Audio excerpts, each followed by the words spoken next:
Thanks for giving us this opportunity. I know you all had to do the mad dash scramble, and this is great. You know, it's way better than the overflow room, so perhaps this should be happening more frequently. Welcome, Carolina. Looking forward to your advocacy. Sounds like you're off to a strong start. Thanks for the words, CEO Martinez, about public bargaining. I agree, it was historic. I think it sets the stage for, some incredible progress and transformation. Our contract expires in 4 days. And so I'm here today in part to talk about budgets as moral documents. So is a staffing to student ratio, as is your new equity budget formula. And there are some historic advances built in to these initiatives, and there are things that don't compute. We can't fire 330 plus Black, Latina, paraprofessionals, many of whom are bilingual, many working with our students with disabilities, homeless students, when those students have the greatest needs in our school communities, and those critical areas have only grown this past year. It doesn't add up, and we've said this many times, we'll say it again, that in the very next moment when people receive a layoff notice, not for doing anything wrong, but because of budgetary pressure or enrollment changes, that the district then opens up new positions of those same roles and responsibilities, sometimes in the same schools that are experiencing layoffs, and tell the people who have done their job well they have to reapply.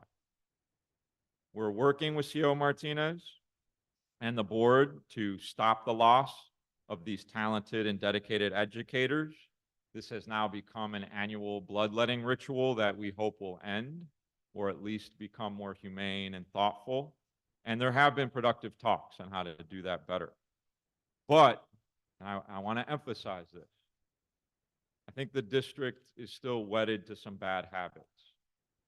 CEO Martinez, you do talk about a deficit, which we agree on. It does exist. But we cannot continue doing that without reminding the public that bad bank deals led by your predecessors, I'm not going to put this on your term, but Forrest Claypool, Rahm Emanuel, spurred by the likes of Governor Rauner, called for CPS to go bankrupt at a time when we had budget challenges. And that led to some of the most usurious, crooked, terribly managed financial deals in the district's history. Just for an example, $150 million in bonds to JP Morgan Chase, where they literally raked us through the coals, 10% interest rates and more. At least $234 million in termination fees, totally drained CPS reserves in 2015. That's why we're here today, in part. There's other reasons, but that's a big one. Those bad actors must be called out and, where necessary, held accountable, pushed to renegotiate, pay back revenues that translate into things like libraries and librarians. Need I remind the board that this was the historic moment when we began to lose and completely eliminate, by and large, our librarians from the system. That's not a coincidence. This is when it started. Similarly, CEO, we cannot afford to wait late into the legislative session to make a clear case for equity and critical investments to ensure fairness in the educational system. Please don't be like the Cubs and start playing in the ninth inning. It's not going well for that team. It won't go well for us. And it will disrupt the reading recovery, reading and math scores that we should get credit for. Not a good time to change course or to destabilize what we've got. All schools across the state are going to see this ESSER cliff, not just CPS. We got a coalition. It's growing, unfortunately. And as these COVID funds dry up, we know CPS is simultaneously becoming more like other school districts. Remember, we've been historically the only district in the state without an elected school board. It's about to change. So that what else should change is that the state pays for pension legacy costs the way it does for other school districts. We can't be held to the same standard and then forced to play by different rules. So we got to have a commitment by the state to address the pension costs that are legacy, meet the actual formula they created for raising the level of investment in education, and stop Illinois from being in the bottom quartile of states in terms of our funding ratios. We can't cut teacher assistants while putting tens of millions of dollars this year alone into Skyline.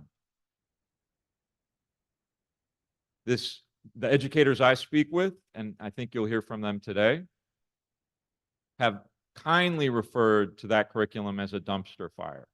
I think the U of C Consortium School Research recently did some qualitative interviews that support that conclusion. You should ask people, prefer a TA or do you prefer this curriculum? Those are choices. How does it make sense to lay off 30 plus bilingual teachers, 20 restorative justice coordinators, 8 bilingual paraprofessionals, over 30 youth intervention specialists, at the very moment when we need these positions to transition from the elimination of school resource officers? Doesn't make sense. That more than 50% increase in the homeless population of CPS. Doesn't make sense that the people doing that work are then laid off, have to reapply, and the need is greater. Or that we have an influx of Spanish-speaking students. There's got to be more planning centrally around matching the people with the qualifications to the vacancies with the needs. You can't just delegate that to principal discretion. It takes too long, it's inefficient, and it doesn't maximize the human resources and capabilities that you already have. We should not allow charter networks that actively fight unionization drives like Noble or Perspectives to stack up $100 million in reserves when this district has 3 days worth of cash. That's outrageous. Those are taxpayer dollars. Hold them accountable. We shouldn't be contracting with Teach for America, or as the late, great Karen Lewis once called them, Teach for a While. With hundreds of experienced educators being forced to get new positions they're qualified to teach in. Our failure to aggressively seek federal grants and state financing for green facilities when the Biden administration has dedicated a historic more than $300 billion to that initiative is something we are continuing to talk about and work around and collaborate with you to address. And I know you'll hear from some student interns today about that very matter. Appreciate the time. Let's get some of this done. And thank you. Thank you. Thank you for your comments.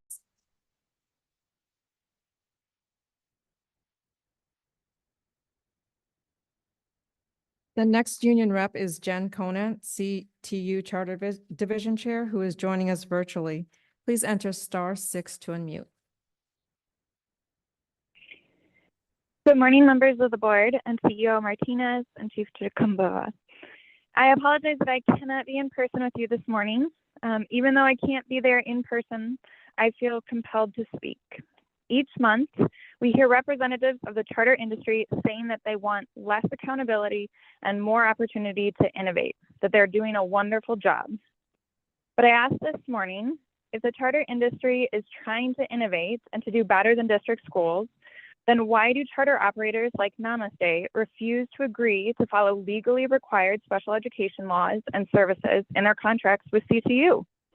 Why do they refuse to discuss bilingual education? Charter operators like Namaste often claim that they are, quote, committed to providing special education services and to serving English language learners and committed to properly staffing their schools.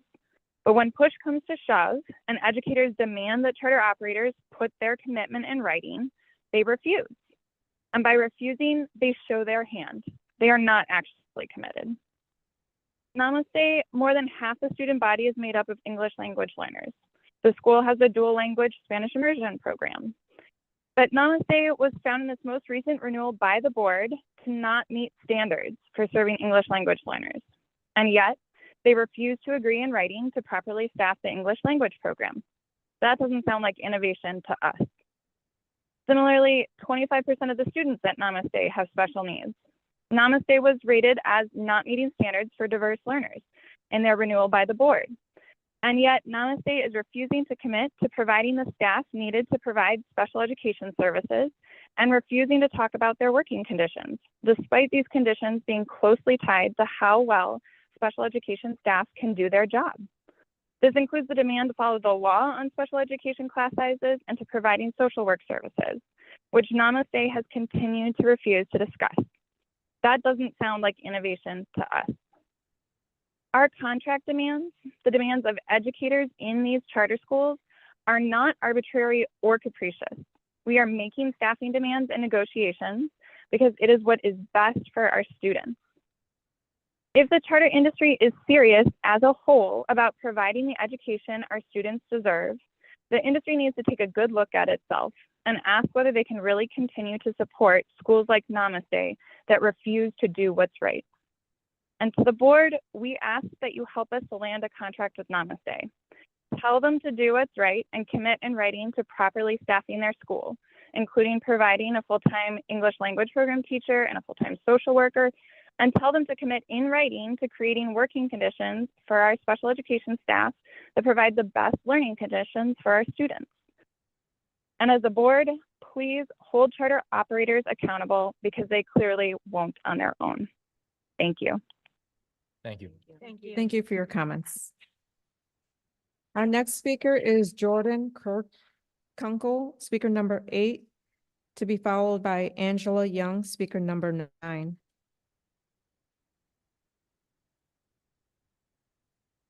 Good morning. My name is Jordan Kunkel, and I'm formerly a dance teacher at Disney Magnet School. On the last day of school this year, a teacher assistant sat crying in front of a group of us because she had been laid off from her position at Disney. A longtime member of the Disney community, she shed tears for the students and fellow staff members that she is forced to leave behind in this new phase of job insecurity. Surrounded by teachers, she pleaded with us not to forget about the teacher assistants and other PSRPs. A Latina woman, this teacher assistant fulfilled an important duty at a school as ethnically and racially diverse as Disney Magnet School. She served students who looked and sounded like her. That same day, she cried for her job. The entire staff had sat through a professional development where we had discussed the stark achievement gap at our school. We discussed how we needed to hire more teachers who look like our students. And who reflected most the students at Disney Magnet School?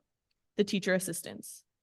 With budget cuts that Disney Magnet School faced this year, an interventionist was laid off.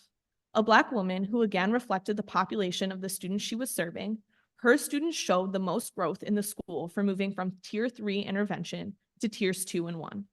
And you at Chicago Public Schools laid her off. These are exactly the staff members we need to continue the academic progress you are touting in our schools.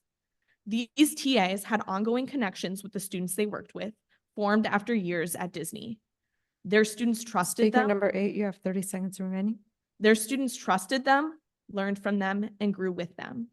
But now our students at Disney are left to deal with the instability from these severed relationships with their beloved TAs. Don't forget about the teacher assistants. They are a vital part of our school community, and they should not be sacrificed to balance a budget. We should be fighting the state to give our schools the funding our students deserve.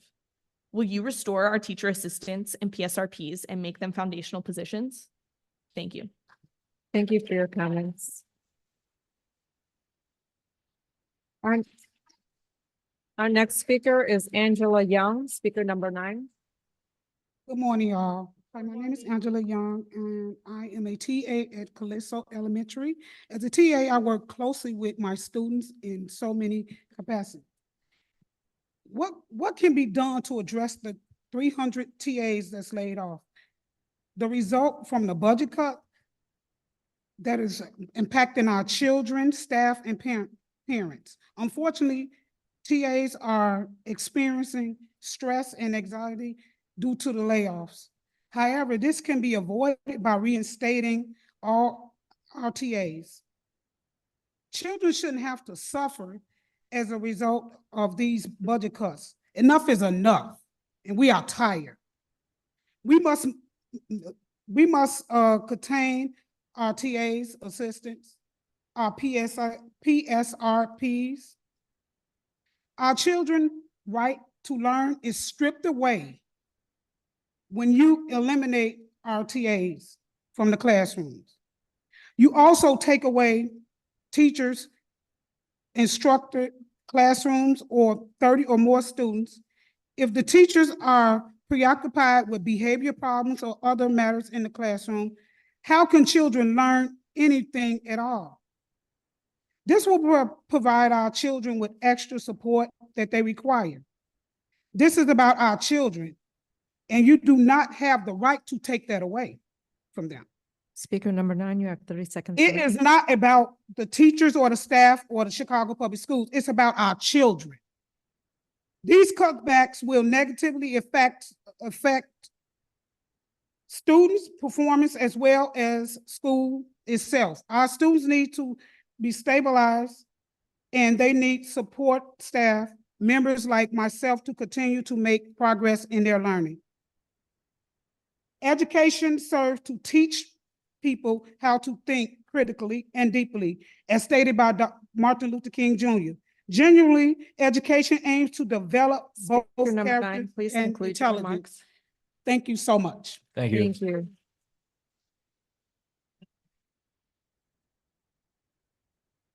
Our next group is dealing with disrupted kids.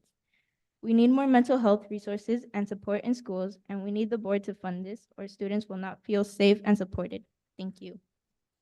Thank you. Thank you for your comments. Our next speaker is Edward Ward, speaker number 12.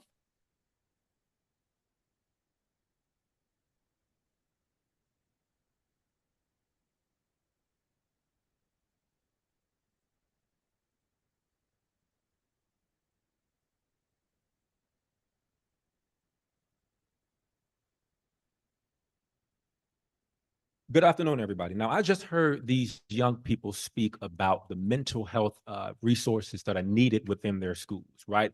To have folks in their schools who actually listen to them. It's interesting enough that my name is Edward Ward, and I'm a restorative justice coordinator for Chicago Public Schools. And I'm standing here today as someone who's been impacted by the supposed budget cuts, not just this year alone, but in the previous year. I lost my job twice because, according to your budget, people like me, people like me who do the necessary work of restorative justice, combating the school to prison nexus to save our Black and brown babies, Black men like me have been deemed disposable. According to your own data, fewer than 4% of CPS teachers are Black men. That number even lower for men that serve, Black men that serve at the capacity in which I serve. According to you, I'm what you're looking for. And I was laid off twice for no other reason except that you failed to properly balance the budget. Now I'm forced to invoke the spirit of Marvin Gaye that wants to get to once again ask that familiar question of what's going on. From my understanding, the city is getting rid of the remaining 39 school resource officers across CPS. Now, if my public school math is right, that's an additional $12 million that could serve as an investment for student success and not in the catastrophe you call Skyline. In my capacity, I've worked to defend students and parents against administrators who've put their own interests over the social emotional needs of the students. I've worked to protect student voice. I've worked to protect student mental health. Speaker And 12, all you I've have gotten 30 in seconds return remaining. was retaliation and layoff notices. The failure to protect positions like mine is a failure to protect the rights of our students. The failures of the Chicago Public School Board to safeguard Black and brown children are paradoxical. Claiming inclusivity while perpetuating systemic neglect and inequity. Why would CPS be laying off 30 youth intervention specialists and 20 restorative justice coordinators while touting investments in whole school safety? I'm here today in solidarity with my union siblings, demanding more from CPS, more from CEO Martinez and the Board of Education. You still have time to make this right. Thank you. Thank you for your comments. Thank you. Semi group, Johnny Dorsey, speaker number 19, Joseph Alusi, speaker 21, and Joseph Jones, speaker 23. Bert Connelly. Good afternoon. I'm a teacher at Twain Elementary School, and I'll be using this time this afternoon to speak about budget cuts and the instability that they create. CPS positions itself as a safe and stable place for students and their communities. Part of that safety and stability comes from building relationships within the school. This past year, we were already understaffed when it came to paraprofessionals who provide the legally required services for our students. On the final day of this school year, a day in which only PSRPs and other support staff were in the building, 4 of our teachers' assistants were called into my principal's office and told their positions were cut. In future staff organization charts, however, 2 open TA positions were listed, and so I'm struggling to kind of make sense of the fact that positions were cut only to be reopened. This is a deeply personal job that we do. It's the work of building relationships, of making connections, of pushing ourselves and our students to become more complete human beings. In a previous school year, I had the honor of working with one of the TAs who, in my opinion, was so callously laid off. I had an oversized classroom of 36 8th graders, and this young woman immediately made me feel as though I could breathe again. To say that she went above and beyond as a coworker would be an understatement, but also she is a single mom. She is from a family of educators. She's a CPS graduate, a community member. And the 2 of us had many conversations about how this was just the beginning. This was a stepping stone, and that the next step for her would likely be a teacher in her own classroom. I have 30 seconds Speaker left. 18, you have 30 seconds remaining. These cuts betray a fundamental misunderstanding about what it takes to run a school because they take talented, committed individuals out of the building. This destabilizes families and it destabilizes the communities they've invested in. In making this decision, the district is alienating valuable stakeholders and forcing them to reconsider whether this work, the work of educating the children of Chicago, is a stable career that they're looking for. This hurts some of our most valuable coworkers and our most valuable students. A transition away from an inequitable Speaker budget 18, system please should conclude your not remarks. lead to instability. CPS needs to return with a budget that prioritizes stable classrooms first and foremost. Thank you. Thank you for your time.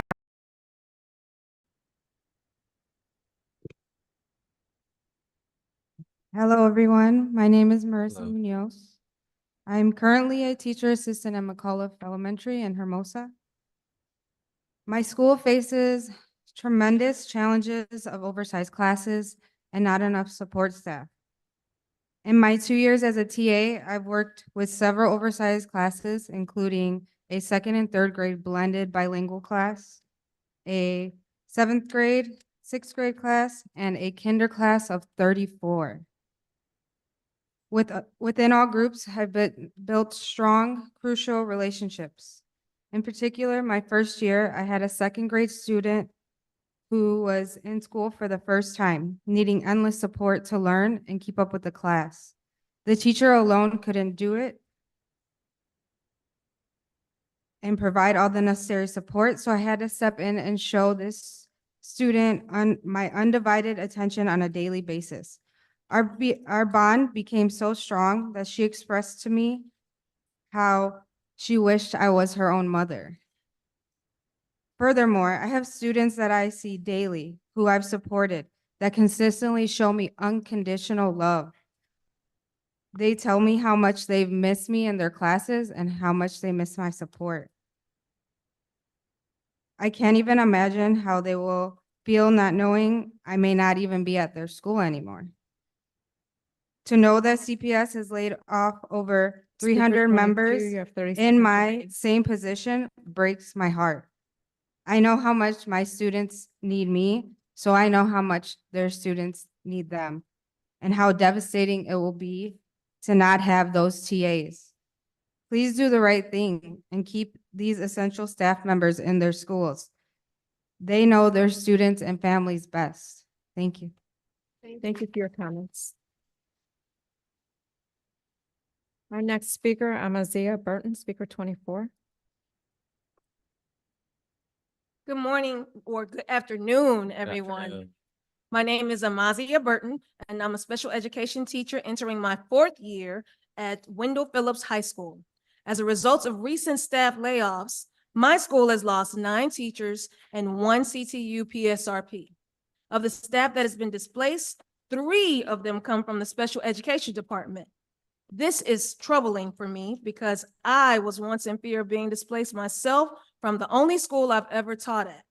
This is the current reality of many of my peers who are now looking for alternate school homes and having to cope with anxiety about the uncertainty of the new school year, assuming they decide to remain in teaching profession at all.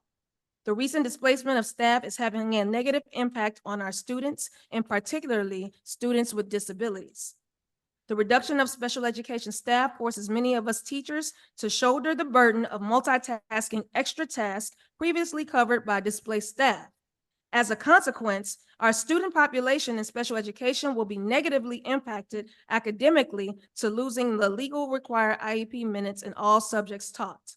Without adequate para coverage in classrooms, those same students in gen ed classrooms and self-contained classrooms will no longer be provided one-to-one aids as directed in their IEPs. These cuts negatively impact students' social emotional well-being when the adults they have bonded with are taken out of their school community.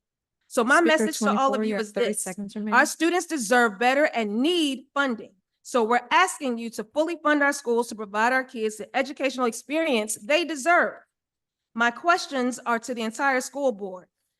First question, in the spirit of equity, how is my neighborhood high school losing 10 positions more equitable? Question 2, in an effort to retain the staff displaced in my school, would you be willing to entertain the idea of funding the displaced positions in our school as opposed to funding the current Skyline program that does not adequately meet the needs of all students? Speaker Third 24, question, please if conclude your trading remarks. funding for Skyline in exchange for funding displaced staff is not an option you wish to consider, what proposals are you willing to present to displaced staff desiring to remain in their current school communities? Thank you for your time and considering my concerns. Thank Thank you. you for your comments. Our next speaker is Kobi Guillory, speaker number 25,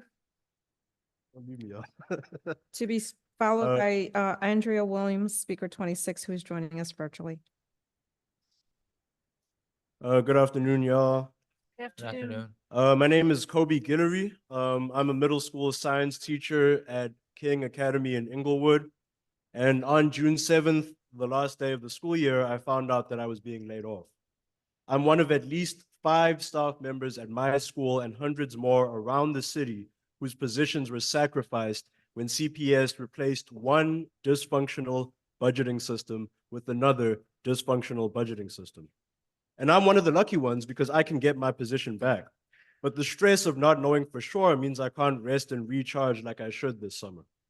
A lot of school staff are not as lucky as me, and they have to go through the ordeal of finding a new job, getting used to a new school community, and still having no guarantee that they won't be laid off again. These layoffs are one of many issues with our public education system that force educators out of the profession. We already work longer hours than we should and without all the resources we need, often in hostile work environments. And who wants to do all that without even having job security? Now, Mr. CEO, you said something that I agree with, which is that students need a seat at the table. And the main impact of these budget cuts and layoffs is on our students. Chicago's public schools are already understaffed and underfunded. This country has been neck deep in a teacher shortage for years now, and that means students are not getting the quality of education they deserve. School staff at my school who are laid off are not just numbers. They're support systems and advocates for the Black and brown youth of this city. Speaker They help 25, children you have cope 30 with seconds trauma. remaining. They keep parents informed and involved. They make sure students in temporary living situations get food, clothes, and hygiene accessories. School staff build communities and go above and beyond to fill in the gaps of a neglected school system. The loss of a single staff member is devastating for dozens of students academically, emotionally, and socially. Mass layoffs have been around for decades. We know y'all didn't start this, but you have the power to turn things around. Martin Luther King said it's always the right time to do the right thing. Now is the right time to fully fund and staff Chicago's schools. Now is the right time to stop wasting 25, taxpayer please dollars conclude your on remarks. unpopular curriculums when there's no money for staff.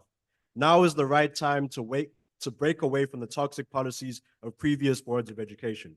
And if you don't know what time it is, the teachers, the TAs, the PSRPs, the students, and the families of this city will not let you all rest until you do the right thing. Thank you. Thank you for your Thank you. comments.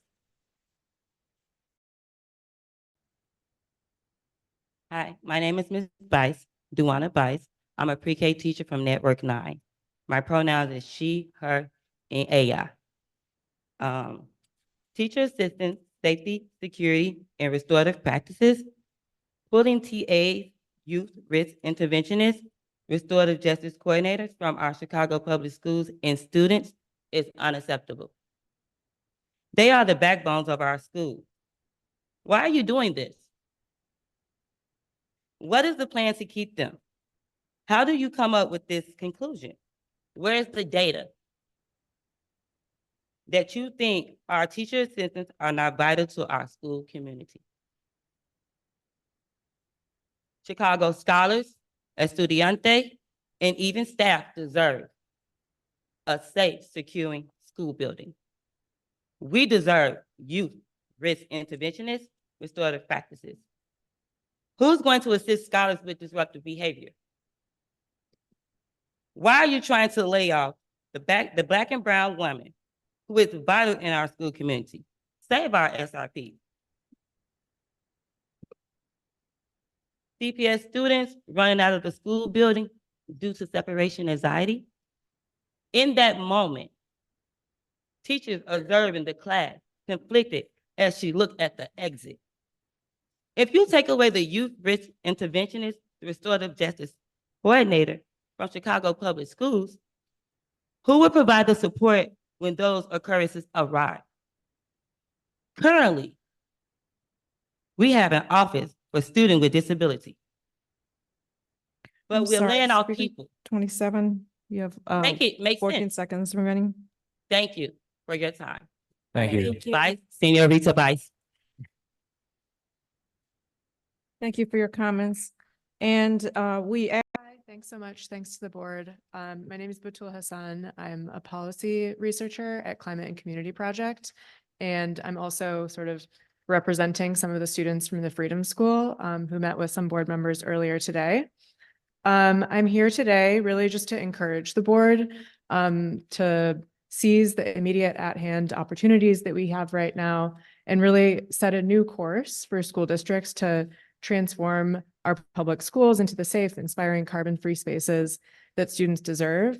As mentioned earlier, there are new buckets of funding like the Inflation Reduction Act, Community Change Grants, EPA grants, and more that have opened up new opportunities for districts like CPS to join other districts like Los Angeles and Minneapolis-St. Paul in comprehensive planning to take full advantage of the available funding that's at hand right now, potentially saving billions of dollars in upfront spending, let alone exponential future savings, which really can't be measured in economic, health, or environmental terms.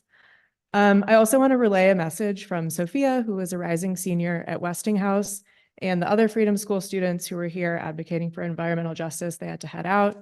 They don't want to be worried about their drinking water at school. But today, more than 13,000 CPS schools have unsafe levels of lead. Parents and students should be made aware of these issues, of course, but more than that, this is a crisis that needs to be addressed. And the students are pushing for solutions like pipe replacement to both modernize the testing methods for these Speaker hazards 17, you have 30 seconds and improve remaining. our system efficiencies. This is just one of the many ways that districts can plan ahead and stack capital spending with initiatives that both meet existing facilities needs and set the district up to meet the goals of a fully carbon-free, healthy system in the next couple of decades, while maxing out savings that are currently available from the federal government. For example, synergizing building envelope upgrades with the necessary HVAC upgrades that we know that we need in a warming world. Thank you so much for your time. I'm happy to speak more at any time about these funding opportunities and more. Thank you again. Thank you. Thank Thank you. you for your comments.